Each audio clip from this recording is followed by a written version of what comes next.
ladies and gentlemen, Live from the land down by the river. Starring Mike Murray and Nicole. Rovine. This is SNL. SNL. By the numbers. Numbers.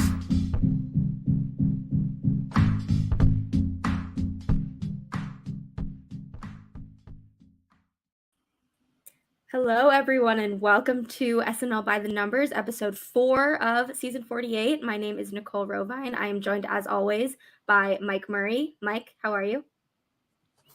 I'm doing great. 70-degree day in November. Nothing to see here, nothing to worry about, but it was fun. How are you doing?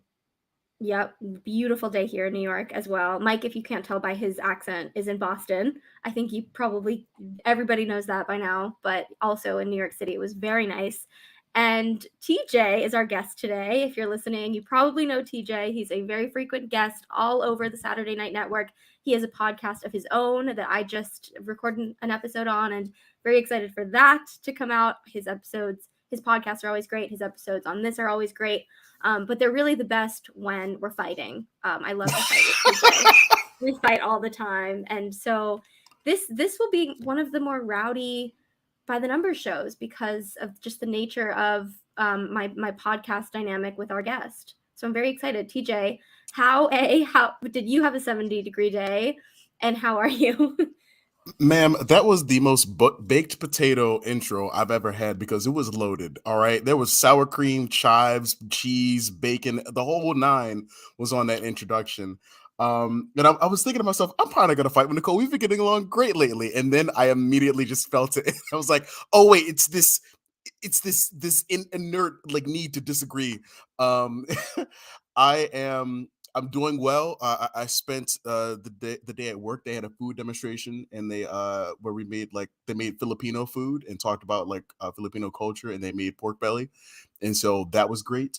I watched some Pokemon anime today. That was great, and I'm seeing Taylor Tomlinson tomorrow. So I'm doing incredibly well. I mean, 4 times seeing Taylor live. Is that your live. 5th? 4th. It's right, I'm a 4-time. I've seen Taylor 4 times in the past 2 years. In the past 2 years. I will. I think it's your 5th time because we've talked about it. I think I would know. Lot. As the Taylor expert on the podcast, I think I would know when I'm going to go see Taylor.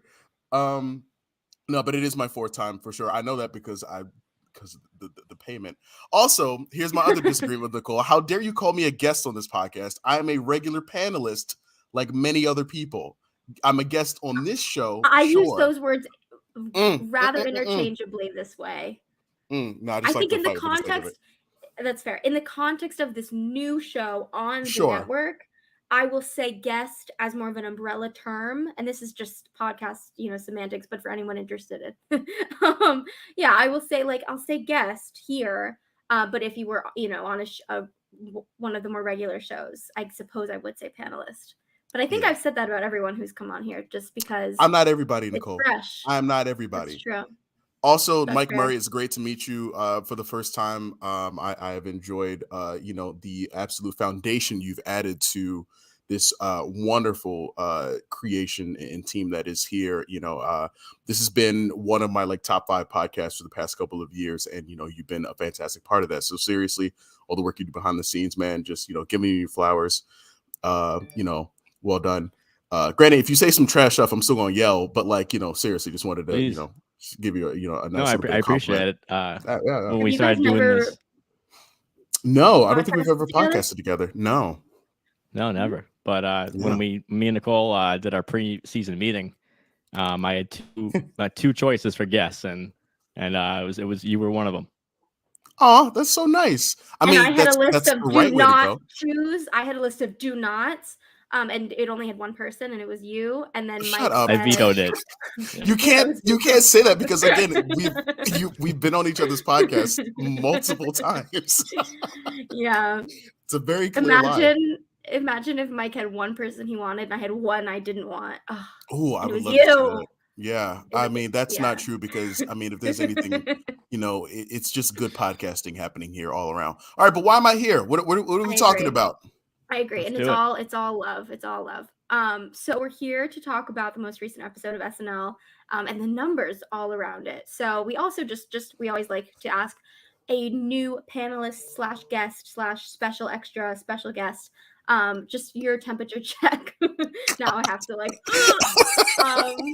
Again, we've done give this us- so many times before with each I other. know. I'm being silly. Okay, so TJ, what is your temperature check? Give us a temperature check on, speaking of temperature, 70 degrees.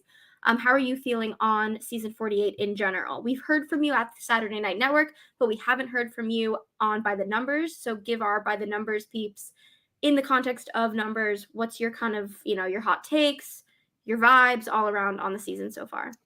I mean, do you want me to get up and look at my thermostat? Because it is feeling a little toasty in here. I think it's probably about 77 degrees, which is unholy. Yeah, no, temperature check. All right, on the season. All right. I think let me condense my thought on this, because I know this is what it was going to be. My thought on the season is that I know, but also, sorry. Let me just soften. I forgot we're live, and this is where editing helps, because I can think through my answer. I'm not. Yeah, we're live. All right. So all I'm going to say is I am really enjoying the more ensemble feeling that we're having of this new era and of this new season. We're seeing these new kids a lot more. We don't have any Aristotle anger so far. We don't have any James Austin Johnson supremacy. There is an even there feels like there is so much more of a balance happening in this cast, where I'm not necessarily feeling like we are saying we're seeing too much of someone. Like, even with Cecily back, we saw her a lot, sure, and Cecily is one of my favorite cast members of all time. But even so, there felt like there's still a lot of, like, it feels like, like airbenders, like they're all about balance, like it's just like I really am enjoying that, because I'm getting a chance to see just a little bit of from everyone. And they've also even been using the new people in a lot of the promos they've been doing lately. I think the promos have been the past 3 have been incredibly strong, or at least I've been enjoying the pre-tape promos. I want to be disappointed by the first 2 hosting choices, but I'm disappointed not because of SNL. I'm disappointed because of myself. I put this expectation on this show to put some respect on Quinta Brunson or Lil Nas X's name, and it's fine, or Taylor Thompson, but it's fine. That's on me. I'm putting that on them to have Quinta Brunson or somebody on, or Bo Burnham or whoever. And so when I see a Miles Teller, Miles Teller is a great actor. He's fantastic in The Spectacular Now, this little indie movie I really like. He's a great actor. But so I didn't see Top Gun. Who cares? And my hottest take from the season, and I couldn't do this because I wasn't doing coverage, but I texted you guys in the group chat about this. I think Brendan Gleeson had, for me, one of the cringiest episodes of Saturday Night Live that I have ever seen. And I haven't seen everything. I've only seen maybe 13, probably about 17 years worth of stuff, like counting like extra episodes. But it made me so cringy. And it wasn't even that he was bad the most of the show. It's the cringe was that monologue. That monologue was so raw chicken breast in flour, unseasoned Taylor Swift album, unflavorful monologue. Sure. Okay, let's save this level. This is not the roundtable, TJ. We got to stay on the numbers. So I respect you asked your me for my hot take. I asked you for a temperature check, a vibe. I love the unpacking, but I must roll the train along and be boring. That is the intention of this show, is to be boring and to bring everything back to numbers. It is my job. I am boring sometimes. But anyways. Oh no, I'm fine. It's fine. I'm gonna let you silence black voices. It's okay. I'm gonna let it happen. Okay. All right. I appreciate all of the thoughts, but I just have to be the annoying person. Just this show, we have to just all it's numbers. Your show. So, go ahead. Do what you need to do. Okay, so I'm gonna pull up the screen time for episode 4. And actually, before I do that, I'm going to show what our audience on Instagram and Twitter thought, who they guessed would have the most screen time. So before Mike revealed anything, and we haven't yet, so we're debuting it right now on the podcast live. We haven't posted anything on social media. So let me pull up this and I will show you who everyone thought would have the most. Hang on just one moment.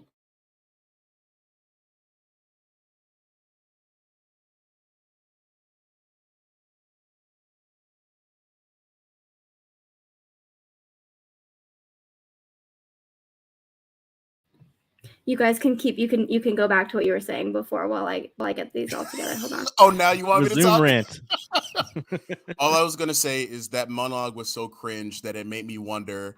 It made me think about other cringe moments in the show, and so I asked some of you guys, "Hey, tell me what you think the cringiest episodes of Saturday Night Live are." And I was in the middle of moving at the time, and I would like put them on in the background and watch them. And it was a fun little adventure because like it took me through like different eras of the show, through eras of cringe, and it created a soft ranking of which I will not disclose here at the request of my hosts, but I did create a soft ranking of what I thought were the cringiest episodes of what everyone recommended to me. Grant, I will even tell the listeners, even to our audio listeners, if you do think there are super cringy episodes of Saturday Night Live out there that you think I should watch and I should create a cringe ranking, and whether or not I'll put it out, who knows. Please let me know. I would love to find out what do you think the cringiest moments or episodes of the show are. So yeah, it just made me think about that. But on to the I show. wish you brought it tonight, TJ. I have like a soft like memory of it, but we don't have to get into it. Mm-hmm. Gotcha. Sounds good. Everyone all take about note rankings and here. get back to TJ on it. Well, no, it's opinion. So, It's not factual. It's just what I think is trash, or we're not trash. got it. So, okay. So here's who everyone, our social media audience, predicted would have the most screen time. So Cecily at number 1 with 38%, then Heidi with 15%, Keenan 13%, Mikey with 10%, and Chloe with 8%. And just to, something is happening. Just to confirm with everyone, so this does not include the host and or musical guest. In this case, the host and musical guest are the same person. Just as kind of an outlier, we operate on the assumption that the host will have the most screen time. So in these rankings, we take that out. So that's what everybody thought. And in this case, it was pretty accurate. People's thoughts were pretty close to the reality, which is always interesting because sometimes it's not the case. I know my feeling will be so different from the reality sometimes. So I'm gonna pull this up. I think and the we will audience debut. was the most close on this one of the 4. Oh, 100%. Yeah, They this kinda one nailed the top 5, I think. definitely. All right, so here we go. We are debuting the screen time for SNL season 48 episode 4, and I will read it out for our audio listeners. So we have Jack Harlow with 24 minutes 41 seconds, Cecily Strong with 8 minutes 21 seconds, Mikey Day with 7 minutes 4 seconds, Heidi Gardner with 6 minutes 38 seconds, Bobby Moynihan with 6 minutes 36 seconds, Kenan Thompson 6 minutes 24 seconds, Bowen Yang 6 minutes 16 seconds, Colin Jost 5 minutes 38 seconds, Ego Wodum 5 minutes 37 seconds, Andrew Dismukes 4 minutes 57 seconds, Chloe Feynman 3 minutes 38 seconds, Michael Longfellow 2 minutes 41 seconds, Tom Hanks 2 minutes 35 seconds, Michael Che 2 minutes 24 seconds, James Austin Johnson 2 minutes 19 seconds, Sarah Sherman 2 minutes 16 seconds, Punky Johnson 1 minute 36 seconds, Molly Carney 1 minute 32 seconds, Marcelo Hernandez 45 seconds, Jeff Probst 38 seconds, Devin Walker 15 seconds, and Steve Higgins with 6 seconds. So that is our pure screen time numbers for episode 4. Mike, what are anything you want to point out or any notes? Yeah, of course. My biggest takeaway so far through 4 episodes is that we've had 4 episodes with 4 rookies, so 16 opportunities. We haven't got a single shutout. So I think that's really cool. We've done a lot of rookie talk on the show this season. We will continue to do so. But I think that's just like interesting that, other than in the whole cast too, other than Cecily coming in at episode 4, no one's missed an episode, which whether you like a cast member or not, or they're your favorite or not, I think it's kind of just cool to see the team come together. And TJ alluded to it in his opening take, is that there has been kind of more of a cohesive thing going on this season. So whether that's been working on set is up to your interpretation, but I think it's definitely something that's been noticeable stat wise. So I've been happy to see that. And then, yeah, we've also been seeing more of the host. In this case, I mean, we've had 2 double duties in a row for the first time in SNL history, but Miles Teller and Brendan Gleeson had at least 20 minutes. Miles Teller was in the cold open that bumped him up.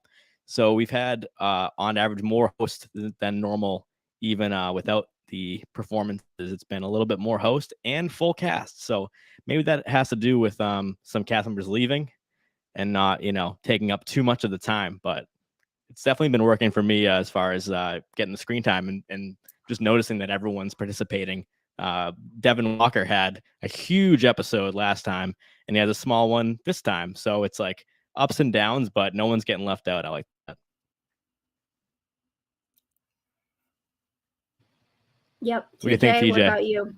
I was originally looking at this and I was a little bit thrown off because while Mikey is like my favorite like underdog guy and people haven't put respect on his name until this season, I was really surprised to see him that high up because we didn't see like the episode doesn't feel like it had like a Beck level face for Mikey. If that makes, I mean, to my SNL nerds, I hope that makes sense. Like I didn't feel like I saw as much as Mikey as I might, have seen as like Beck in an old episode. But when I look at it, I completely forgot because of the makeup, like that he's in the David S. Pumpkins. Don't get me wrong, I get it. It's one of the biggest sketches of the night. But when I'm thinking, like I'm going through my Rolodex of faces of that episode, and I'm like, okay, the makeup always throws it a little bit off. And so I was like, oh, wait, that's right. That David S. Pumpkins was such a big piece of that. And I was trying to think where else was Mikey primarily. And it does make me think, actually, sorry, this is just like a quick tangent question. Does anyone know who played Pennywise in that sketch too? That was the only face I didn't recognize. Thank you. Okay. Yeah. So like Mikey Day's rundown, TJ, is like he was in the cold open as Dr. Oz for a minute too, in the Joker wedding for 27 seconds. Yep, he did the Halloween red carpet. He's one of the hosts with Cecily. Yeah. That was 2:59. Horror movie trailer was 41 seconds, and then David Pumpkins, he was minute 55. Okay, and I was because I don't know when I really think about this particular episode, like it more than any other had for me, I feel like the most like ensemble nature. Like when you guys were doing the hot take show and even during the roundtable, I was trying to think who were these like sticking out players, and it didn't feel like there was even with like Cecily, she has like one more minute than like Heidi and like I don't know. I just feel like between like Bowen, Keenan, Bobby, Heidi, Mikey, Cecily, all having 6 to 8 minutes, it feels very close as opposed to an episode where you might have like Kate dominating, or even just in the Megan episode where you had Ego, Punky, Heidi, and Chloe. Kind of you like knew like when you think on that episode, you think of their faces. But there is this blending in this ensemble thing that is happening here. And the numbers show it in the way Mike talks about it, that like everyone at least got some time. There's no like Melissa Villaseñor, like zero, like there's nothing here. So I wonder if we would see a bigger average of screen time from this cast than we would see from season 47. Granted, I know Kate McKinnon is an outlier and kind of messes with that, but like if this whole cast would have more screen time than like last year's cast would have, not like in terms of total, but in terms of like their weekly averages, which I don't know if that makes sense or not, but it's just makes you think about totally that. Makes sense. Yeah, no, it's a great take and it holds up. So you're absolutely right. I think it's just because there was too much disparity last year. There was like a lot of shutouts and a lot of absences, and it's just like a kind of all hands on deck right now. And I mentioned it last week, kind of expecting Cecily's return, and we'll cover that probably more later. But when Kate came back in the Billie Eilish episode, it was 14 minutes 8 seconds. I mean, I thought it was a great episode for her, but I just love what you said about an episode having a face, because I was on the roundtable on Monday and I was like, I only seen the episode once, and I was like thinking about I actually did it. I did some stats on it first, but I was thinking about, I'm like, wow, I didn't realize Cecily was all over the place, because I thought she just blended so much better than, no offense to the Keenans and Kates, but sometimes they're just like, they're so up in front that you kind of forget everybody else. With Cecily, I was like, oh, she was all over the place, and I kind of didn't notice, and I like that. So I think it's a great take. Everyone really carried that her not getting applause at the beginning. They really carried that energy. Cecily is really great at kind of getting out in front of like she's really good at it, but it was so interesting. Like Oh man, sorry, but that's more objective. That's more subjective than objective. But you guys can. And in go true on with it. Sally fashion, she did sing and did share the stage, Yeah. Yeah, right. albeit Which I for a loved. moment, with a live dog. So that did Yeah. happen even for So a second. she I was is like, all back right, we in got full. Wait, when was there a live dog? I don't see when that James in the Austin PDF. Johnson walked a dog by in the Halloween after party or after, red carpet sketch. That's I was like, right. oh, there's the dog. Cecily's got a dog on stage. She I is assume back. she will sing before the night is through.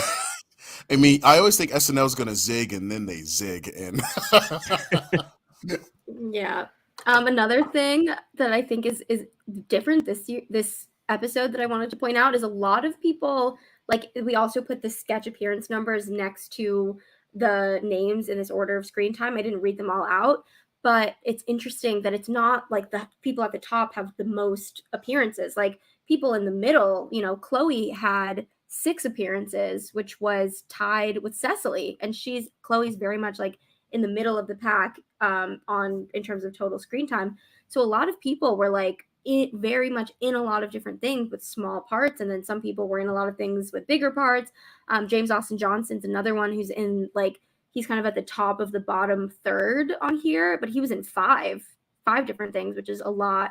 And then you have, of course, like, Bobby Moynihan was in 2 things and he's 6th on here, including Jack Harlow, and he just like had such a memorable special episode to come back and guest on. But that's also Ego only had 2, and she's in the top half and had like really memorable appearances. So this, I feel like there's more kind of disparity this episode than recent ones in terms of the number of appearances someone had. It doesn't really correlate to like how or just to what their screen time was. There's a lot of variation there, and also to how memorable they were. Like, this was an episode where someone could appear twice and have an amazing episode, or appear 5 times and be like, oh wait, where were they all the whole time? So I thought that was interesting from the numbers.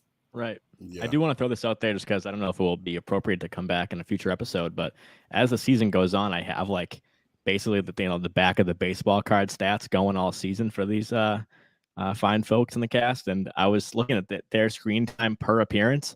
Almost the whole cast is at a minute plus, which if I did this last year on air, it was just not the case. I mean, maybe we're just getting I think this might be a commentary on the season, is that there's like less chaotic, frenetic energy going on, and like less parade sketches and quick cuts, or maybe like just more stable live sketches. But other than JAJ, who's at 59 seconds, so almost a minute, just Punky, Michael Longfellow, and Marcelo are averaging under a minute per appearance. So JAJ has 13 appearances, Punky and Michael have 12, Marcelo has 8. So they're, some of those numbers are pretty high in the total appearances, but they're a little lower in the average if you take their screen time and divide it by the appearances. But just means that like everyone, again, back to our point we're hammering here, is just that you're seeing these people for a longer length of time when they do appear, which is just like definitely stat wise a new trend compared to the last 2 seasons of doing this podcast with you guys. Mike, you don't have to, if you don't have this like right now, it's like completely fine, so don't worry about it. Do you have like data from those first, I guess it would have been after the first batch of episodes, like the first 4 episodes? Because I think last season we had 4 episodes in a row, and if we did, then you guys would have done it by the numbers. I don't know, like, would you happen to have like what that screen time rundown would be from them to compare? Like, oh, for sure. I'm willing to bet it's wildly different. And if you don't, it's completely fine, and I can just like, if you do, I can like vamp. But if I'm trying to remember like the amount of episodes that started the past 2 seasons, I think it was, Woody had 6 during the COVID season, right? And I want to say we had 4 in that second one. So there would have been the same amount of episodes that you would have collected data on. And I'm so curious to see how that differs. I'll definitely I'll pull it up, or we'll tweet it out. But Nicole, you want to head on to the next shot? Yeah. So now we're going to talk about the power rankings, which is Mike's metric that combines all these different things we're talking about. So the pure screen time, the number of appearances, whether something airs earlier in the night, whether it's an A, B, C, D role. Mike, anything else you want to add to the descriptor? No, you got it While I better than pull it me. up. It's really just taking all the numbers that you could really quantify that's on a consistent basis in the format of the show. And I think it's just a more of a fair stat when we talk about this stuff, because I tend to shy away from volume stats just because they can lie a lot more often than kind of like averages, percentages, really quality metrics. So this one What's is just a takes volume stat? everything. A volume stat would be like, what is the most of this? So it's a little Oh, easier like to talk some. about because you just like, like for instance, like Ego Odom has the most screen time in the cast right now. But such a high percentage of that comes at the very end of the show, and stuff like that. So it's really, when we talk about appearances, it's like if Beck Bennett or Cecily Strong has 5 voiceovers and someone like Sarah has none, but she's getting more leads, is that really, that quantity really is important as who you're seeing more in the flesh and for a longer period of time. So appearances and screen time on their own can sometimes paint really a kind of a false narrative. But I think I just kind of made this stat so we combine both and be fair to all types of players on the show. So I'm going to read this out for our audio listeners. So we're going to do the average for season 48, average power ranking of all of the episodes combined. So number 1, I think this would, when you think about all the episodes combined, probably does not come as a surprise. Kenan Thompson, number 1, 106.84. Then Heidi, 105.69. Yeah. Bowen, 103.42. Ego, 95.49. Chloe, 90.67. Mikey, 86.24. Andrew Dismuke, 75.31. Colin Jost, 72.03. James Austin Johnson, 55.88. Michael Che, 52.86. Devin Walker, 50.12. Punky Johnson, 46.5. Michael Longfellow, 45.61. Sarah Sherman, 41.55. Cecily Strong, 31.38. Molly Carney, 29.47. And then Marcelo Hernandez, 28.61. So, Mike, anything that you want to point out on this one? Just for those looking at the chart, I included all the episodes before that if you want to dig deeper into it, and the lower numbered episodes are in red, middle in yellow, and the higher in green. So you can just kind of look at the whole season. That's why we do this segment, because versus the screen time, which is about just the episode we just watched, this is like taking the whole season as a chunk and then looking at it that way. So like I mentioned earlier, like someone like Devin Walker had a 125-point episode, which is like, that's like Kate Keenan's level right there. So for a rookie, I gave a big shout out to Devin last time, because that's like one of the biggest rookie episodes that I have any stats on, like JJ's day episode. And then like this past one, he showed up as slapped Chris Rock and we didn't see him again. So things like that. Like I think that's a better way to not say someone's at the bottom, someone's at the top. Like let's look at all 4 episodes. And I did predict at the beginning of the season that Cecily is probably going to be like Kate and climb to the top by the season's end. And, she did 1 episode and she had a 125-point episode, like I just mentioned with Devin in the Meg Thee Stallion episode. So you kind of look at this as a whole, average it out, and that's what we get. And we have a real tight race at the top. So like Nicole said, Keenan, Heidi, and Bowen are all averaging over 100. And over the years of doing this show, I basically say an episode over a 50 is a really good episode. That's a big range from 50 to like 150, but under a 50, it's kind of forgettable. Over a 50, you're in the pack, or 80, 90, 100, and so on. You're like the star of the show. So this whole stat basically measures impact for that episode. So when you take a big sample size, it really tells the truth, I think. TJ, you have any thoughts? Just one. I do have one, and it's not exactly an intelligent response to all this fantastic data. I think this is the first time I've actually looked. I've always listened. I've never like looked at the power ranking document. This is amazing, and also I love the color coordination. Whoever color coded it, Thanks, like dude. beautiful. As somebody who likes to I did organize it at notes, like 750. kiss. So But I also want to use this as a point to just highlight my picks in the draft, Heidi and Devin. And currently I'm in second place in the draft. And if you add up the totals of Heidi and Devin right now, their screen time, their rankings will be 155.81. And if you add But up the the person, draft was not about the no, but power this is what I feel I about would have it. chosen differently. Okay. Keenan For and context, we're Michael, talking about the cast draft that we yes, did over the summer, where we chose based on sketch appearances, and then but not based on power rankings. But I did. Well, I fair mean, I enough. did a little bit, but Keenan and Michael are currently holding the top spot, screen time wise. However, their power ranking currently is 152.45, which is 3 less than mine. So I'm just telling Sammy, who picked this pick, to watch his back. But no, my actual note is like I feel really good about like the reason I related to the draft is because I picked Heidi because I just thought, all right, with Cecily out, I said this multiple times, who is the white lady in all the sketches?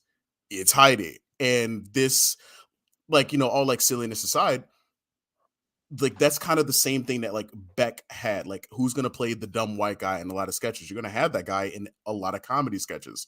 So even though Heidi is of course far more than just tokenism, and I'm just a rube on the internet, she's performing exceptionally well and she's rising to like the star that we know she is. And I love seeing like Bowen like right behind. What do we have? We have Keenan, Heidi, Bowen, Ego, and Chloe in the top. Man, it's kind of crazy that Chloe's in 5th.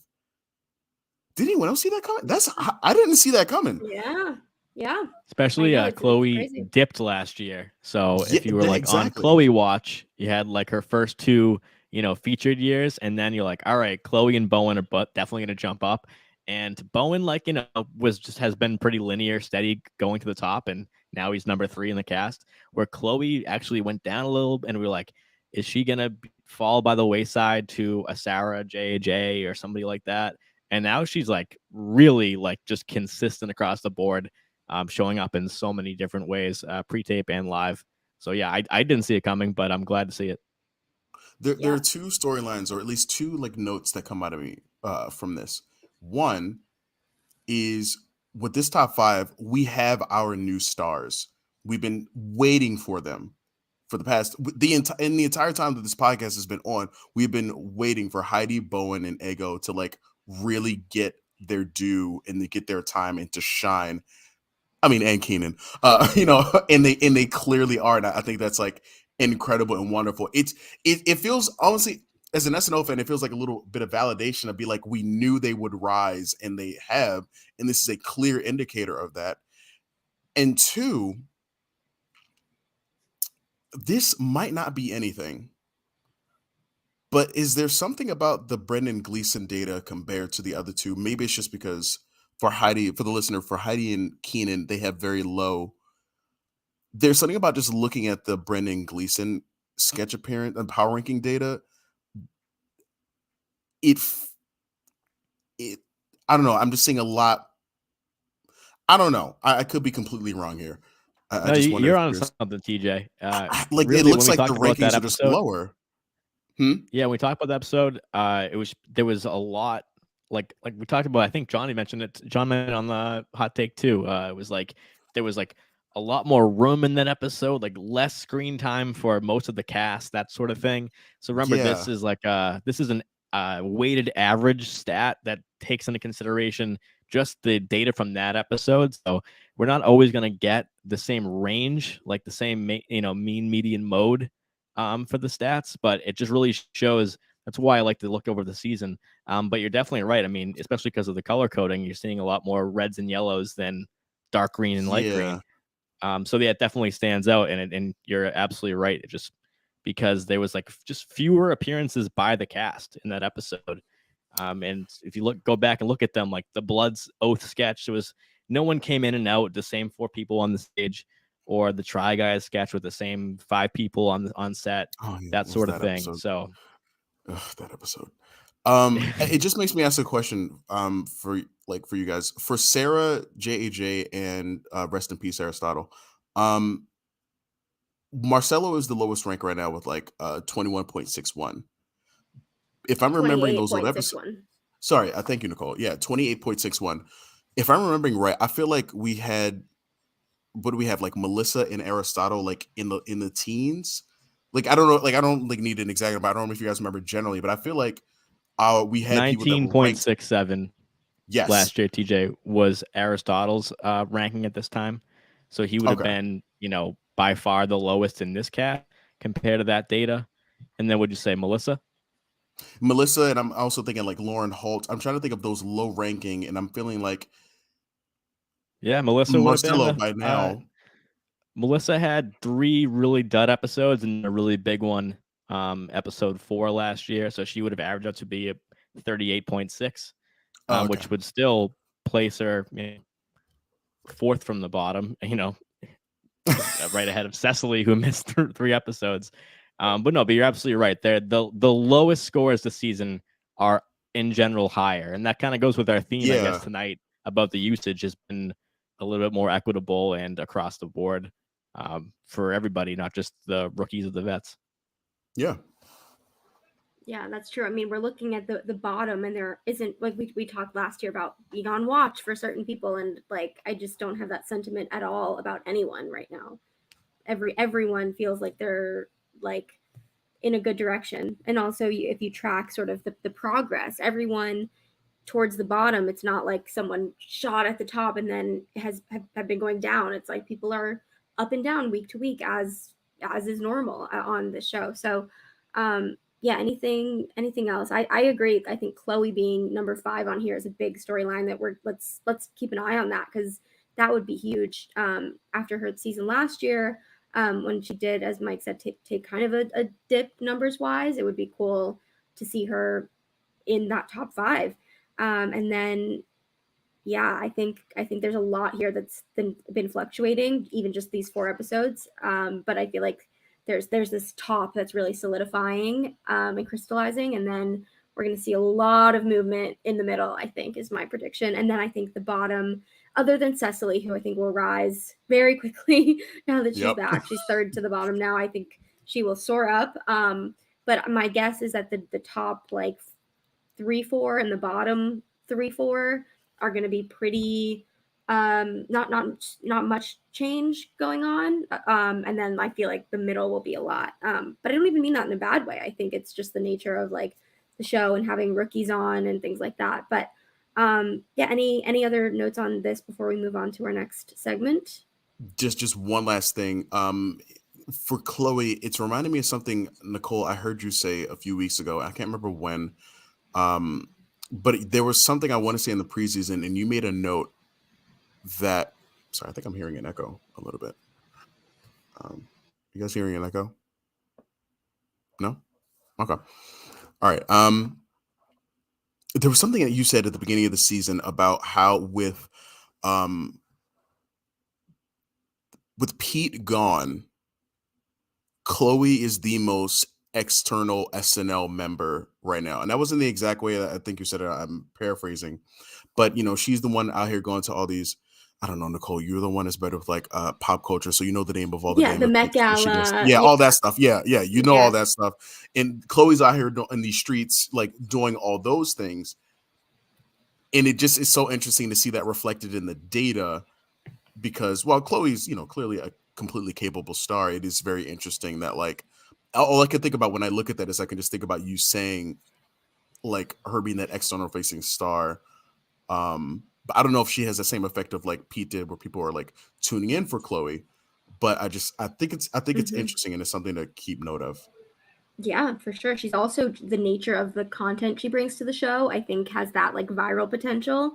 Whether it's the Nicole Kidman ad or the Inventing Anna, Inventing Chloe parody, or certain impressions she does. I think that the nature of what she brings to the show just like pairs really well with the mutually beneficial vibes of like the press cycle and SNL. I think she's just like perfectly suited for being between the type of content she has on the show and also being at these fashion events and going on a lot of talk shows and having segments, on Drew Barrymore, things like that. I think that she is really well positioned on the show to just in that way of Pete, of being like, when Chloe is doing something on the show, it is very good for her. It is very good for the show in a way that transcends the show. So I do think in a different way than Pete, because it's not like rooted on her social life and her personal life the way that Pete was. But I do think there's a comparison to be made there. Yeah. I mean, Chloe had, honestly, she's been in like three of my favorite sketches of 2022. The understudy is still I think one of the best sketches we got last season, and the weekend update segment she did with Heidi the other week, and the butt sketch with Megan. Like, those have been three things I think about Chloe more as a star rather than a pop culture figure like Pete was. But the difference is they have that similar zeitgeist, but the attention that they're getting and the reasons they're getting it is very different. But there is a level of popularity that exists there. Yep. Mike, do you want to explain what we're looking at here? Sure. This is something that's kind of been like a slow burn project of mine while going back through seasons of SNL. And, at first when I started doing this, I was like, the first By the Numbers show, which is almost 2 years ago exactly, I was like, I kind of cherry picked just like every 10 seasons or so, and it picked an episode to kind of explore the method of the power ranking and that type of thing, and look through the history of the show. And then I was like, well, I don't want to get incomplete pieces of this picture. I want to really go in a linear, direct route. If I live 3 lifetimes, then maybe I'll get through all 935 shows and we'll have that picture. But so far I've been doing the new shows and we cover them, and I've also been going backwards. So I have like a nice 69 episodes right now, I think, that I have complete data on. And so far this kind of slow burn has been like, has this show been evolving in any way that we can look at that's not just like screen time and appearances based on the episode, which we talk about constantly, and the host and stuff, but also like I've been kind of having this like idea that like, has SNL been really leaning into in the best way, or that like the rise of Black women in comedy? And so that's has SNL gotten blacker, Mike? That's the question. Yes. Has SNL gotten blacker? That's what you're trying to say. Has it gotten blacker, and how black can it get? When I was talking to TJ last night, he said any stats on the Black cast, and I was like, all right, this is a perfect opportunity to like, I have all this data. So TJ, I'll send you the full chart just because it's wild, because it's like, so many rows and columns in every episode, and how much screen time every Black person had in that show, and the cast or the guests combined, the difference, the percentages. So what we're looking at here is literally the first chart I named blackest episodes of SNL. So if you want to go look at some episodes, here it is on the left. And so right here, I'll list the top 5, and then I'll spin the next chart. We'll chat. But the top 5 blackest episodes of SNL since season 44 are: number 1, Meg Thee Stallion, which had that was a black as hell over 1 hour. So 1 hour, 1 minute, 53 seconds of blackness. So then Can I say something? Yes, please. The reason I was so curious about this is because a few years ago, like during my time of just loving the show, I want to say it was season 43, where we had, I think it's Tiffany Haddish, Sterling K. Brown, Chadwick Boseman, Donald Glover. We had like a ton of Black hosts, and I think SNL had made a specific note around that time, because I want to say it was the year Black Panther came out. SNL had made a specific note of saying we had the most Black hosts we'd ever had this season. I think it was 7 Black hosts in season 43. And ever since that, and by the way, that's my favorite season of all time. Like, and not just because of Black hosts, I think it has a lot of strong things like Jessica Chastain and a bunch of other stuff, blah, blah, blah. But when I think back on that season, I'm like, there's a lot of Black casts in there. You have, I think you had like 5 Black cast members at the time, most likely. And so ever since then, I've always just been wondering, like, SNL has tried to keep the numbers around 4 or 5 like Black people or like more. And it's not just about Black people, but this is just a lens that I had. And I was just so curious to see, like, I wonder, because the show has not always been that, but it's grown and it's changed. And I'm just so curious to see how that impact might affect like someone's power rankings or like cast appearances or whatnot, to see like, sure, you might have a Black Jeopardy or a Principal Fry every now and then, but has the show gotten blacker? I don't know. And the fact that Meg Thee Stallion is the blackest episode is hilarious. I'm sorry, that is the funniest. that is wild to me. And oh my god, my favorite sketch of the season, or second favorite, was I think the classroom sketch with Ego, and that was a sketch that exclusively used Black cast. Oh, did it really? And you might not even notice it because it was just it didn't really, obviously Ego was the star, but it didn't lean in too much. It was just like a really funny sketch. And then when I look back, I'm like, oh yeah, like we used Devin, Punky, and Ego, and then of course Meg as another student in the class. So her name was Amy, bro. Like that was her Yeah. name. Her name. What did Ego was think her name Amy. was? My name is Amy. I'm sorry, that still is killing me. I think that was Meg Thee Stallion's like best line of the night. It was so funny. Oh, it was Absolutely. great. And her best acting performance. She was Okay, Yeah, so it was in just it. so Well, good. let's- Yeah, So it the- was. That's not a hot take. That's a perfect take. feels okay. a little controversial to me. Just want to Nah, I'm explain just throwing shade. the difference between the two charts that are up. The one on the right is a volume stat, so it's gonna make Okay. sense. Obviously, if there's a black host, they're the star of the night, and if there's a black musical guest, they're gonna have their own time too for 2 performances. So it's gonna be no surprise that it's Megan Thee Stallion, Eddie Murphy, and Lizzo. Lizzo double duty. Reggae Jean Page, Zoe Kravitz, Maya Rudolph, Gerard Carmichael, Chance the Rapper double duty, RuPaul, Daniel Kaluuya, Keegan Michael Key, Ariana DeBose, Issa Rae. So those are all episodes that are Teller. top. Yeah, and then we get Miles Teller, Chris Jonathan Majors, Dave Chappelle. But the one on the left that we're looking at is, I was like, all right, well, obviously, black host, black musical guest, sometimes both, sometimes they're the same person. You're gonna get a lot of that. That number is gonna get higher. So on the left side, though, I was like, all right, well, let's forget about the musical guest and the host, because that's a given. Like, that's kind of obvious. Let's just take the total time by the SNL cast and get a percentage of which that was owned by the black cast. So it's kind of a more nuanced look at the episodes. And I wanted to turn over to you guys for this chart because you might be surprised. Obviously, Megan Thee Stallion, like we just talked about that episode, was very black. So that makes sense. The other ones, though, you look at the host and you go, was there either a standout moment you remember from that host interacting with other cast members, or an overall vibe? Did you like the shows, not like the shows? But that's what the data says, is those are the highest percentage of black cast usage since season 45. That is So, incredible. just see your thoughts, guys. Oh, Paul Rudd. Oh wait, that's the wrong list. That is. I've got a Paul Rudd on the other list is cracking me up.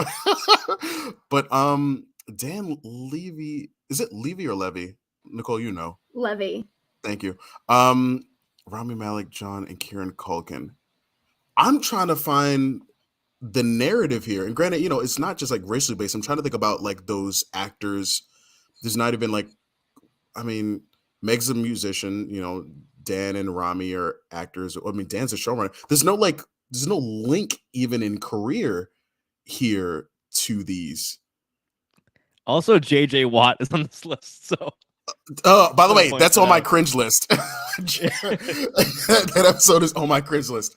For the life of me, I mean, the Megan is the clear obvious one. It makes sense. I guess I'm still just trying to like figure out. You just explained how the data works. That is so interesting. Oh wow! And just for some parallel comparisons, we have on this show done female cast usage with a male host versus a male cast usage with female host. And I think that we just kind of came to the conclusion via discussion and the data that sometimes roles will the kind of like fill in roles of like, we need a boyfriend girlfriend here, or we need a dad and a son, or things like that, might make sense. If there's like a male host, maybe they'll do more guy humor, or female host more girl humor. But it kind of didn't end up being the case. Obviously, if you have a host like Miles Teller and he's playing a boyfriend, and then you have like him and Mike as the finance bros, you got to have 2 women to have them hit on at the bar or something like that. Like, that makes sense to me.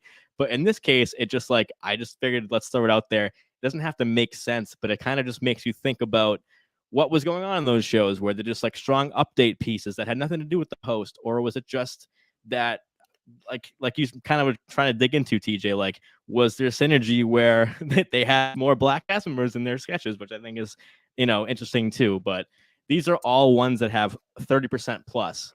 And looking back on the cast, we had, like you said, 4, 5, and now we have 5 out of 17 right now. Black cast members last year, 5 out of 21. The year before that, 5 out of 20. So to have 30% plus is, on the higher side percentage wise. And Yeah, they're SNL and the history of representing. the show has not had really a ton of black cast members. So now we have that more equity that it makes sense that they would be some down, some up. But host wise, I don't know. No, that's because I was looking at the chart on the right. Just makes so much sense. The storyline is easy there. Black host and Paul Rudd means you'll have more black people in the sketch. Sorry, just Paul Rudd. Why? Look who the musical guest is though. And do you remember who DJ Khaled had out in that episode? Oh, he had there was 6 rappers. God, I hate Yeah. DJ Khaled, but there was. Yeah, I remember there was. Okay, yeah, that makes sense. John Legend, SZA, Lil Baby, Lil Wayne. It was Yeah, he had I think a lot of Lil Wayne, guests. Wayne was there. Yeah, that was crazy. Okay, so that explains why Paul Rudd is so high up there. Which is I don't know. I think it's hilarious that Paul Rudd is there. He's so charming. But no, okay. So I was trying to think. All right, I think you're touching on something fantastic. With kind of talking about the equity. When we had 21 cast members, we had 5 black cast members, and that's I don't know what, a little less than 25%, probably. So if you are seeing a rate of 30 up, or at least 25 up, just I don't know. You're the math person. You could probably say it better than myself.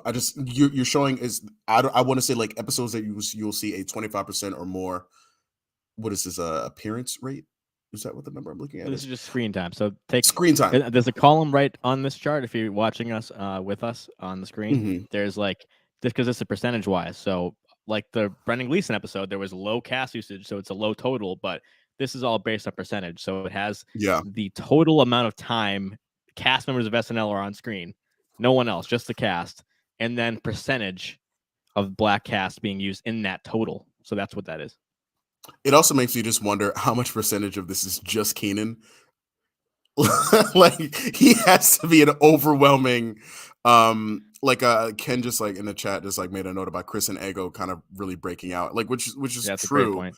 But how much of this is literally just Keenan is also a hilarious idea to think about, because the man is literally carrying the show on his back.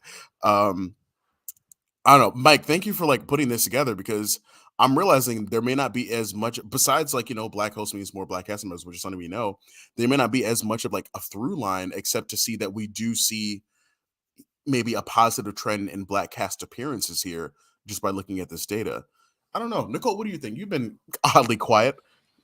No, I'm also very thank you. I'm sorry, I love messing with Nicole very so much. No, you're right. It's interesting to see where there are patterns and where there aren't patterns. I think it's just as interesting to be maybe there are episodes where it is just, oh, that's cool that happened. There are some where it's very much a Meg the Stallion episode was so so black and everything, so many of the writing, Ego was behind so many things, a lot of the writers. So in those cases it's it's cool to see for that reason, because there's so much, just the content of the show is so specific and from certain points of view. And I loved the Meg the Stallion episode to see all the white guys just at the bottom of the charts. Every chart we did, it was so black and so women driven, that episode, that it was all those guys, all so talented, all so amazing, but it was just nice to see them take a backseat that episode. I loved that. But yeah, I do like when it's both of those things, or when one of those two things are true, and it doesn't have to be both. Either it's a coincidence and it's there isn't a correlation because it's just another SNL episode that has a lot of different points of views and perspectives that are from a lot of different people, whether from a lot of writers, a lot of cast members. And then there are episodes like Meg the Stallion where you can tell that it was a lot of specific points of views that aren't as proportionally represented all the time, had more of a voice. Again, a lot of the black voices at the show, a lot of the women at the show were very, very those vibes were expressed, and you could see it from every point of the conception of a sketch to who's being in the sketch to who it's catering to, all those things. It was just I was obsessed with that last week. And so yeah, that's my main takeaway. Is I think it's cool to see these numbers for both reasons, like whether an episode really, is from certain points of view and whether it's also not. Like when we did the gender disparity ones, we had the same conclusion, which was like sometimes there are correlations.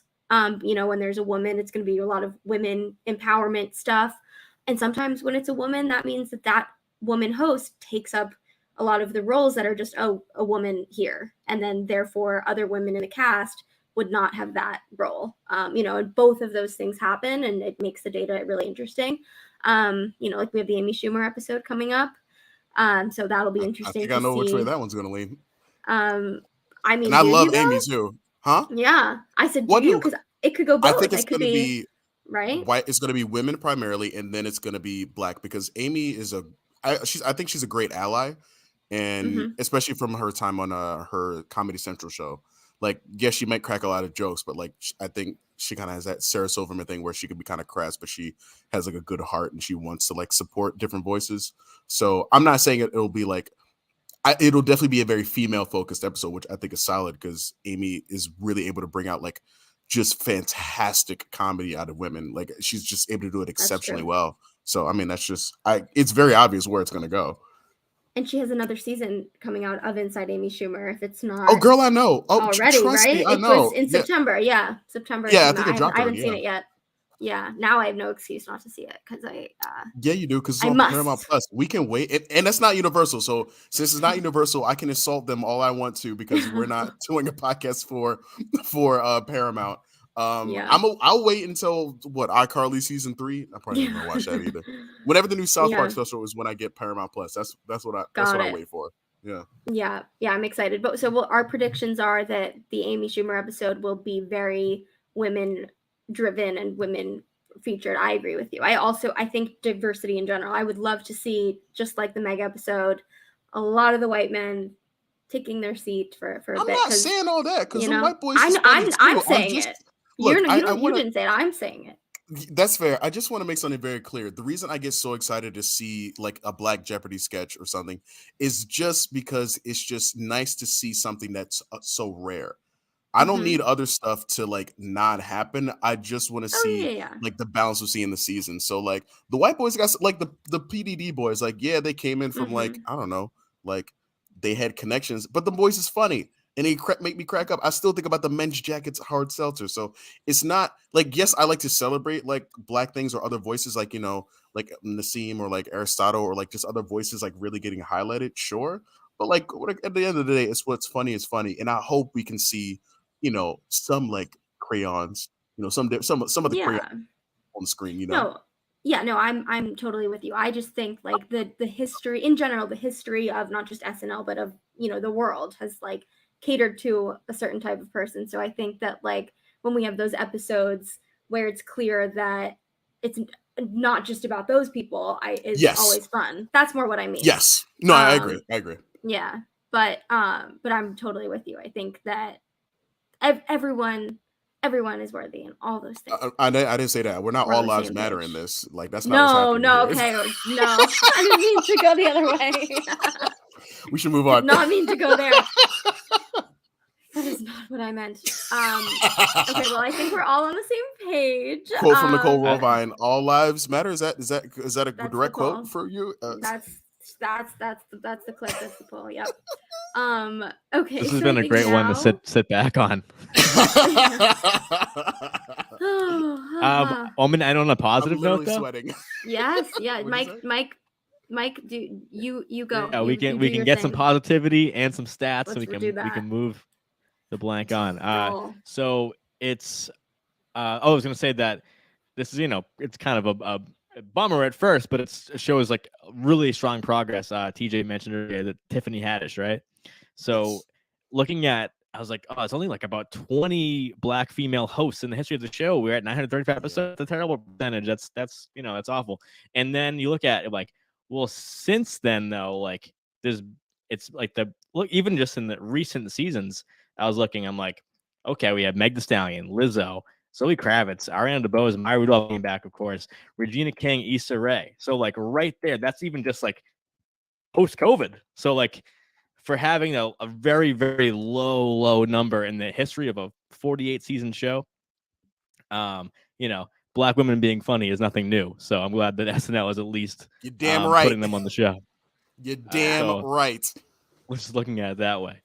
And SNL had a pretty rough beginning of finding a black female cast member. So with Yvonne Hudson, Ellen Cleghorn, Nitra Vance. So like they had like pretty short tenures. So really Maya Rudolph is like a huge like tent pole cast member because and I've done stats too about like who kind of like broke glass ceilings for women in the cast period, because women have kind of outnumbered men in some different eras since like Tina and Amy and stuff like that. Like it just been like, and look at our last era, it was dominated. I mean, other than Keenan, it was dominated by Kate 80 Cecily. So like other than Keenan.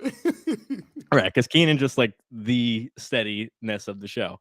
But so yeah, anyway, for having a really like weird start of like, you know, is America ready for this? Blah, blah, blah, all those horrible takes. And then you just go ever since Maya Rudolph, it's like, you know, they had a moment where they were like, had Sashir on like season 39, 42, like around there. And then you got Leslie. And then like, and now Ego Odom is like literally doing like commercials on TV. So it feels like Sashir was a correction and Leslie was like the breaking the glass. totally. Like when you had Leslie being like, Leslie was on Conan's podcast recently, talking about like how she kind of struggled at the beginning of the show, like when she was trying to write. And at one point, Keenan just said to her, like, why aren't you like this? Like, why aren't you yourself? Like when you like are on, like, why aren't you like this, like on the show? And she's like, cause I'm ghetto. I can't like do that. Like, and then she took all that energy and basically made Colin Jost uncomfortable for 5 glorious years. And like, I really feel, I'm not saying that like Leslie, because clearly Maya is that pioneer, but I want to say that like Leslie opened up another tier of just showing. Well, here's the thing, because like I've been black my whole life. I know damn well how funny black women are. I've watched In Living Color since I was a kid. But like clearly Leslie was a different energy that like so many people have met someone like that before. And I feel like just a flowers to her, like bringing a whole different energy so that like, you know, we could have people like Punky and people like Ego and Lord knows whoever other like great black women will have like walked through those doors. But you know, sorry, I didn't mean to overtake this. Granted, Black Panther 2 is coming out, so let's take this as a celebration of Black Panther 2, because let's take this. You guys put respect on black people's names. I need to stop. I need to stop. I'm a menace. It's a nerd with a microphone. No, I mean, ultimately, thanks for the text last night. It was good to dig into this data and be like, you know, what are we gonna find? Because that's a thing, a refrain I say on the show a lot. Is sometimes I'm like, all right, I have an idea for stat and I do all the work, and then I'm like, all right, well, nothing really here. I'll move on to something else. So it's always good to just get like different stat ideas, because as the data grows, it's just like so much you can do with it. So I always have a blast with it. I also kind of love the fact that like while the screen time total I think is like incredible to look at and it tells a very clear story, I kind of love the soberingness to myself personally a little bit of when looking at the percentages, that like there's a teeny bit of a story, but there kind of isn't one.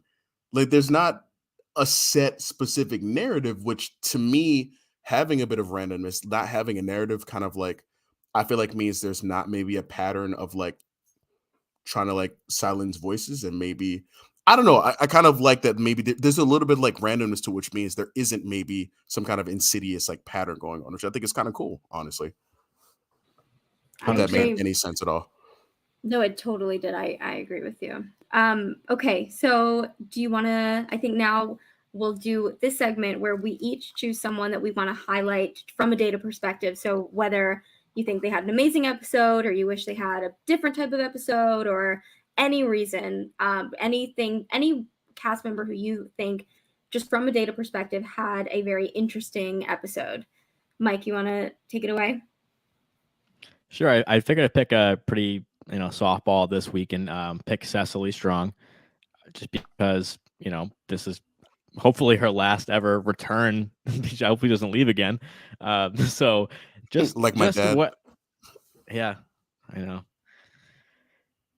So yeah, Cecily Strong came back to the SNL this week and was in a lot. Was in the cold open, as I mentioned. She sang. She appeared with a dog.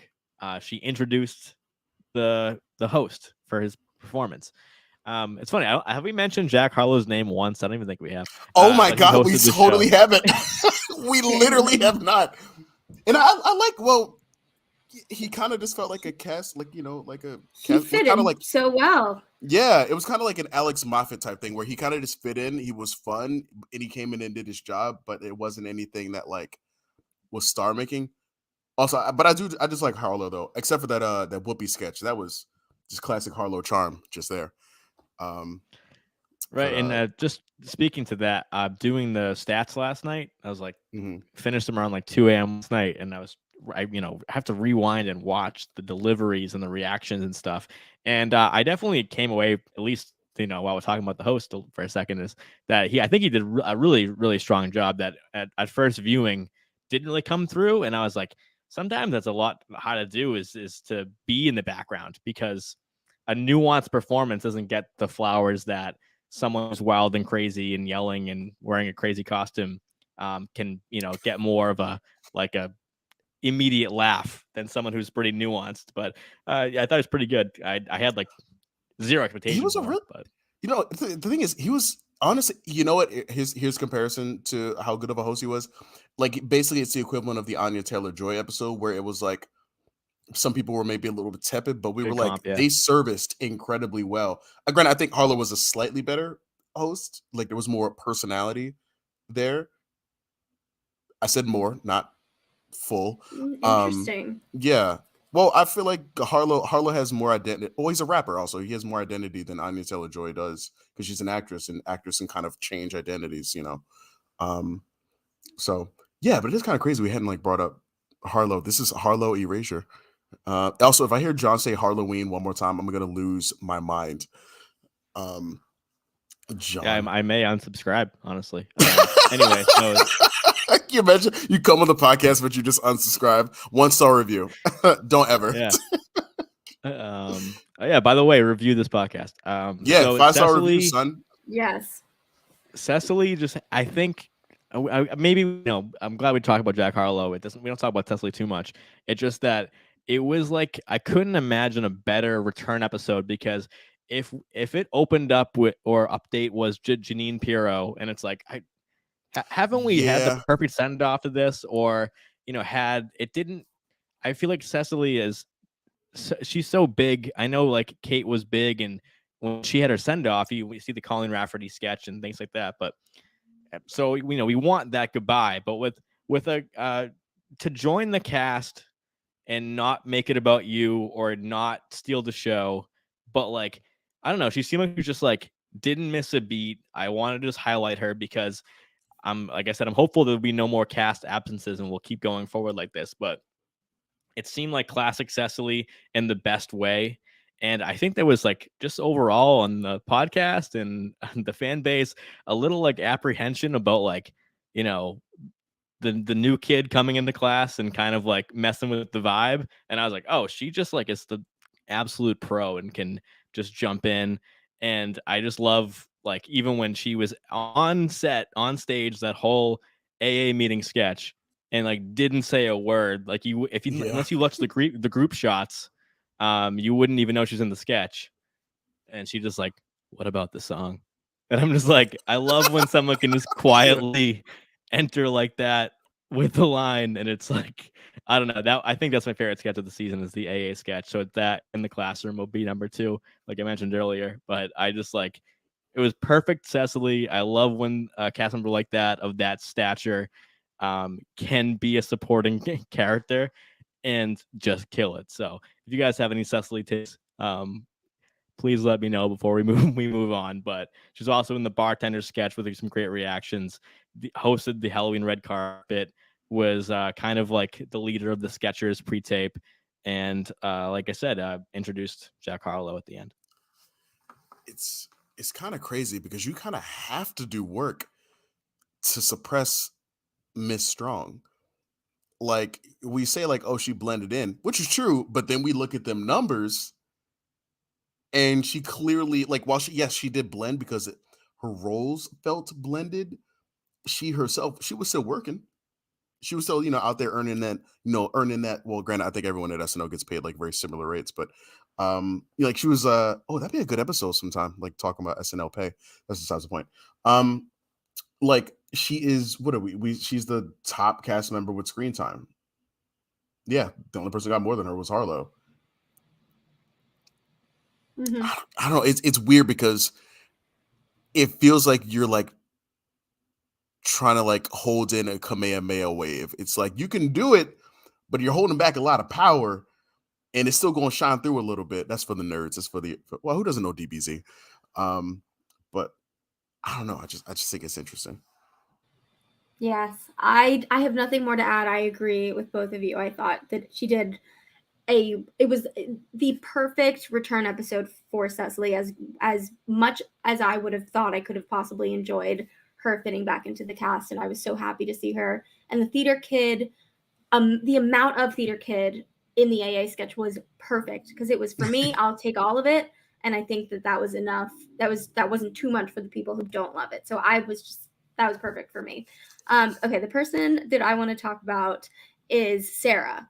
And I bring Sarah up, my constant storyline with Sarah on the By the Numbers shows. I always say that she makes the most with her screen time. She ranks so highly on our MVP polls. She ranks so highly on every type of ranking from the audience perspective, and then she has many episodes where she's not at the top of the pure objective numbers, and I think that's so interesting. Something that, like, that contrast is so impressive and exactly where you want to be as kind of an early underdog. I think your momentum can only go up from there, and so I'm just always so excited to see her. I think when she played the grandma right before Jeff Probst came in, that was fantastic. When she was in the Halloween parade sketch, that was perfect. And then, of course, in The View as Joy. I thought that, we're going to do, one of these days, we'll do a whole SNL and The View analysis through the years, because all of those iterations are just so worth analyzing and thinking about and reflecting on. But I thought that Sarah as Joy was just so fun. And I feel like the fact that there's this part of me that thinks if Sarah did not bring that energy to Joy, that no one would have ever possibly put that sketch as the last sketch of the night. I think that even on a subconscious level, there's just no way that would have been placed there for any reason. It had all the elements of not the end of the night, and yet there was that spontaneity and that kind of like excitement and quirkiness and messiness and rawness that is a hallmark of those sketches at the end of the night. And so I feel like she had a big role in the reason it was placed there. And like, how fun for a View sketch to be, a very formulaic sketch, something that we're all so familiar with. Any era of SNL practically is familiar with. So for that to be an end of the night goofy sketch, I just thought was perfect. And I think she played a big role in that. And yeah, it was great to see every part where she popped up. It was great to see her. And I think she's having a great season with these types of episodes where we don't see her having a ton of roles throughout the night, but she really makes the most of it. And then we have more of the Sarah showcases, like the eye sketch, things like that mixed in. I just think it's a really good sophomore season with a lot of momentum in a lot of different directions. Nicole, I think you make an excellent point, and the only thing I will add to it, because you laid out something so fantastic and so well that nothing really needs to, like, I can't, I echo everything you said, and I just want to like to supplement it and like add to it with, we've been talking for the past year about Sarah representing weird because of her body horror background and whatnot, and we already know that she's funny. But I think looking at this episode, the shakiness of the grandma, which honestly is one of the visuals that sticks in my head from this episode, is that her shaking so much was so funny. I think about her, her mobility as Joy. I think about in the eye sketch, the energy there. And then of course, one of my personal favorites, the Six Flags sketch from last year. And you know what I'm learning about Sarah? That's something else we should be appreciating about her that's not just weird. I know that's easy to put the stamp on. People get one label, JAJ, political impressionist. No, we need to remember these are people who are mother tripping talented, able to do more than just one thing. Cecily is not just a great singer. She was also on Weekend Update. The thing we need to be adding now to Sarah's like skill list, and something we don't have, is, I think, hear me out here, physical comedian. I think Sarah is so physical in what she does, and I don't know that we have someone who's really doing that right now. She might not exactly be like jumping in there. It's not like a Farley or what like Melissa McCarthy does when she comes on. But and I don't mean like she's throwing herself into tables, but there's something about Sarah's physicality, the way she moves and uses her body, that she's able to take from the body horror that I think is so unique to her, that I think there is a whole like space of physical comedy that she's touching on, or that she could, that we may not like fully be appreciating yet, which is how she moves. And I don't know if we've said that yet on the podcast, but like it feels like something we should be paying attention and putting more respect on. That's such a good point. I mean, I just have to give you a shout out because I was about to say before you said it, TJ. I don't think anyone's pointed that out. I mean, I know we talk about Sarah like a lot on the podcast, but totally true. I'm looking Anything at else? my Sarah Sherman baseball card right now, and I was like, she has last year 6 minutes 21 seconds at this point as a rookie, and I think that if we haven't talked about this, we should talk about it too. Is that being an SNL sophomore, I think is a pretty weird spot to be in. You're not new and you're not a vet, so it's very easy for people to get excited in the fan base about new faces. Where just 5 months ago they were talking about how awesome you were, so it kind of easy to get lost in the shuffle, especially as the Heidi Egos, like people like that, finally get to the top of their game. And so Sarah Sherman being 14th in the power rankings, and one thing is like we did a segment a couple weeks ago on 10 to 1s, and 70% of Sarah Sherman's screen time this season has been after Weekend Update. So like you have to stay up late to see Sarah live. So that's definitely, I don't think that's not like a bad sign for her or anything like that. It's kind of interesting because it's stark difference to the rest of the cast. Wait, and then this season or her total time? This season. So she's at 11:45 right now, screen time. Okay. And 3 minutes and 33 seconds of that time has occurred between the cold open and Weekend Update, which I consider like prime time SNL time. But with the exception of Eyes, the two things I remember about Sarah the most in the season are her pre-update, which is the grandma, and then the Chuck Schumer thing. Right. So I think that cold open that she was in was really that bulk of that time. She was briefly in the Manning cast cold open in the premiere. Yeah. But yeah, it's like her time has been late. She's really was also in Hot Girl Hospital for 15 seconds, and she was the. Sorry, just think about Heidi saying, "Just let my basic ass die." Yeah. Sorry. And also, she appeared at the flight attendant that you may hit in the Bowen, so you think you might snap cold open. That was her prime time. Was completely forgot about that. Yeah, because she didn't speak, and she just was a punchable woman for that sketch. Whoever was on the panel. So and then eventually, God. Who was it? Chloe that had hit her at the end. Yeah.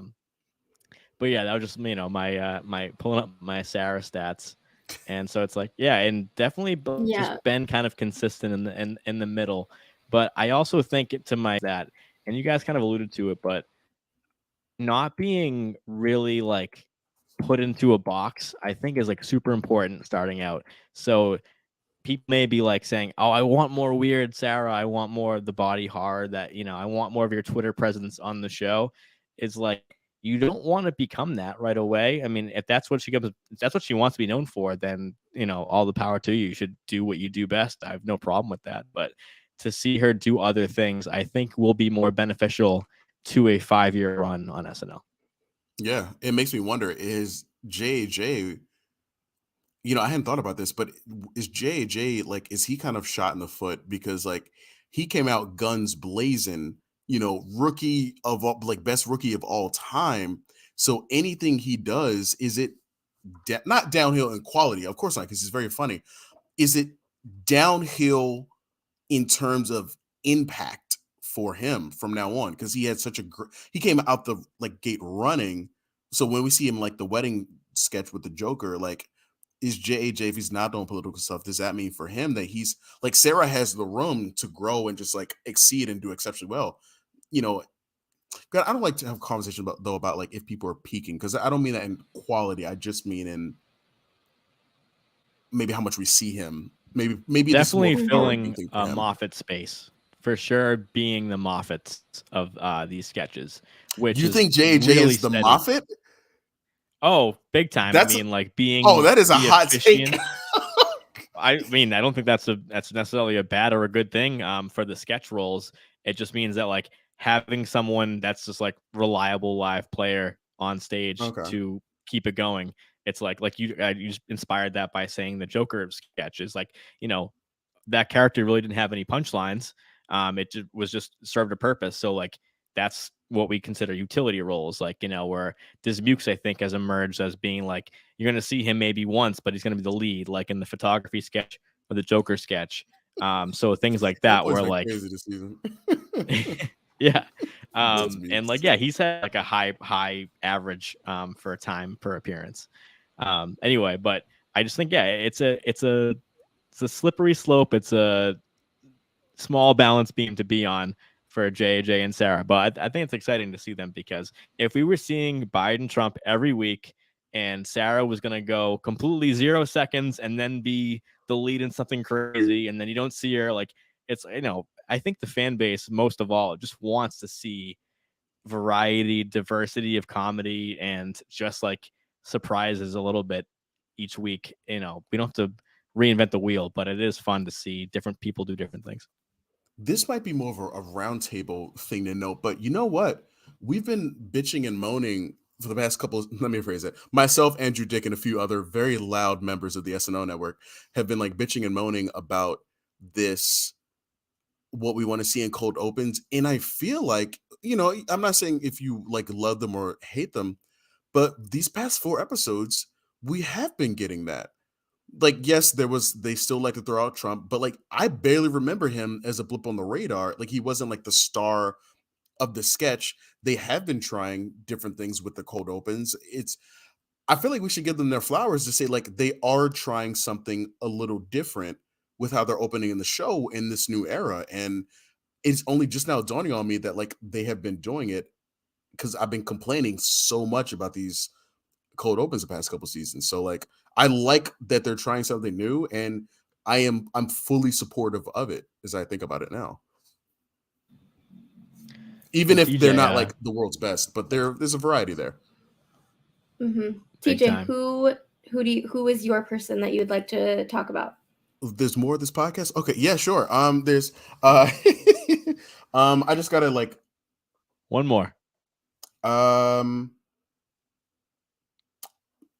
feel like I already like did it when I was talking about Heidi though earlier. Yeah, that was the person who you were gonna. So if you feel like you covered it, then that works for us. So then I'll just add a small note, since I said everything I need to say about Heidi early in the episode. So I'll just say, isn't Devin currently the highest newbie that's like ranked, or is it Michael Longfellow? For screen time or power ranking, appearances? Appearances. So appearances, we have I'm not talking about Michael Longfellow at 12 and Devin at 11. Okay, I was wrong. I was gonna say that I like how well Devin is doing, but no, to be honest, I kind of said everything I needed to about Heidi. She's a star. She's a runner. She's a track star. Sorry, I just damn you, TikTok. No, honestly, I'm just gonna say the same stuff we all say about Heidi. Like, she's fantastic, and like it's just really great that she has the space to move. So I'm not gonna repeat the stuff I've said in so many podcasts before. Fair enough. Sounds I mean, my Heidi stat I wanted to say was that she's 1 second behind Kenan Thompson. So are you serious? Yeah. That's so 20. that's what I'm talking about. Sammy, Right. no, 27-14 for Keenan and 27-13 for Heidi. I she's think coming if for your anyone, neck, son. Coming for the throne. Exactly. I And think I just if quickly, yeah. through 4 episodes, I think if anyone is having a killer season, it's Heidi Gardner, just because we all know that she can do everything and we love her. But like seeing that leap, it's like she's just like in everything. And I think if there's an apprehension, there's like, oh, is Cecily going to come in and take roles from Heidi? And then look at the power ranking for that episode. Of course, Cecily comes in, gets a 125. Heidi has still had over 100. She anchored the cold open. She said live from New York solo. Like Heidi Gardner was like, I'm not threatening you. I'm gonna do my thing, and I'm like the leader of this cast. So I don't know. I feel think like that it's was a still too great early. pick. It's like I need to see these I need to listen to By the Numbers for the next 2 episodes because like how is Cecily and Heidi? I need to see what that story is in 2 weeks. You know, like as much as I love Heidi and I'm pulling for her, we got a beautiful little thing happening here. These first 3 episodes. I need to see from an objective point what's going to happen before I'm like oh, Heidi's definitely set. Because what if Lauren only has time for 1 update piece and Cecily and Heidi have one? Granted, here's the thing. I don't think the cool thing about it is it's not like Kate. Cecily may not automatically get in because Heidi has enough like oomph for updates, so it might be more of a choice. But I think there could be some competitiveness between the roles for the 2 of them. Although We Heidi shall doesn't see. sing. I with For sure. And also, also TJ, I think you need to be associate producer and give us some segment ideas going forward. What are you talking about? Yeah, I think you should. I have literally no ideas. No, you've been spitting some good ones out tonight that we should keep Yeah. to do. I yeah. had no idea I was doing that. You're welcome. It feels good to be right. Thank you. Wait, what is Patreon value? What is that? Yeah, so I just want to briefly go over. So just every week our patrons give values for how just another subjective way that we can infuse these different things. So I'm just going to briefly mention that as we discussed, Cecily was at the top with 8.4 this week. Keenan, Heidi, Bowen, Andrew Dismukes, Ego are all also up there, and then with Sarah close behind. And then at the bottom, we have Molly Carney, Devin Walker, Punky Johnson, Marcelo Hernandez, Chloe Feynman, Michael Che, in reverse order. So starting Molly was at the bottom.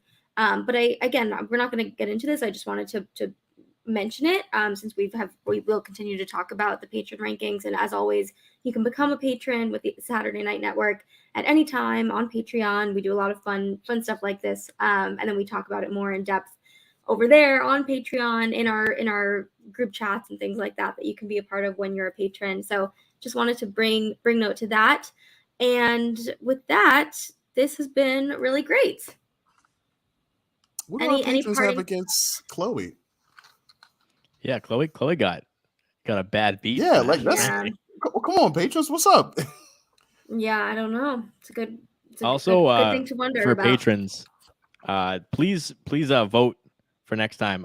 We've been waiting for more episodes to get this out, but I'm like really excited for the patrons' feedback on the cast average because we talk about numbers every week on the show. I want to see because that's our one subjective stat. So I really want to see when I average them all together, who is considered to be the favorites of this cast by the people who know the cast the best because we follow the show so closely. So please vote for next time. Yep. Okay, TJ, any parting words from you? Anything that you want to plug as we depart? Oh well, thanks. First and foremost, guys, thanks for having me on. This is a different vibe, and I appreciate you, Thank you. Matt, especially all that. Mike, all that data that my God, like it's been 2 years. Sorry, no, I appreciate you kind of like pulling all that data. It was kind of interesting to see sort of like Black cast history a little bit through a data perspective for the past few years of the show.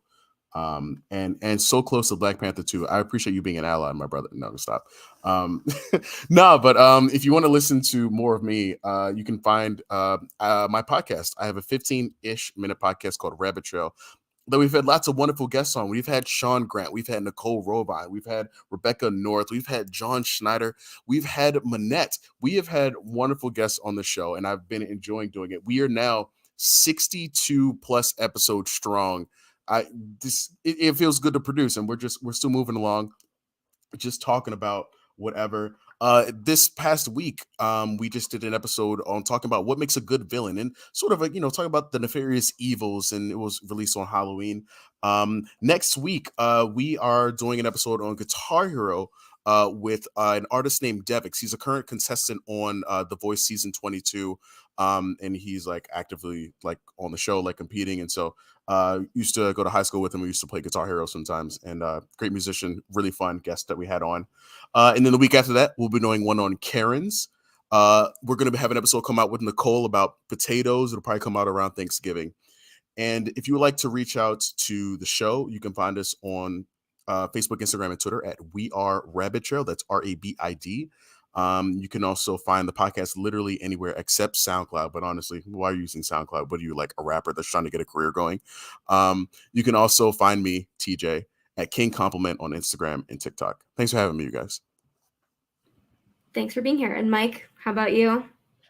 Find me as always at SNL Mike Murray. If you send me questions, I don't always put it in the show that night, but I love the questions because they inspire future data, because sometimes questions like you need to go back for a while to get a good answer. So yeah, keep them coming. And we'll get to them. Find me and Nicole Rovine, the lovely co-host, at 8:30 on Wednesdays, up against Jeff Probst all the time. So our friend. yeah. Is that the second time please, Nicole's been called lovely this week on the podcast? We're doing lovelies? Yeah, I don't know why. Yes, I think John lovely. I don't know why, because I've been a little grouched. It's out of nowhere. It's not correct, because I've been a grouch. But well, thank the lovely you anyways. I appreciate TJ that. was a great guest. Thank and you. We'll have and you the back. grouch Nicole. And I'm okay with that. Thank you everybody for listening. Of course, wherever you're listening or watching now, make sure you're subscribed or following, or any verb that applies to the platform that you're on right now. And keep up any verb that applies, all the different verbs, all the different places. And yeah, at the SNL Network, everywhere. We're doing a lot of great stuff all the time. And we appreciate you being here with us. So thanks so much, and we'll see you next time.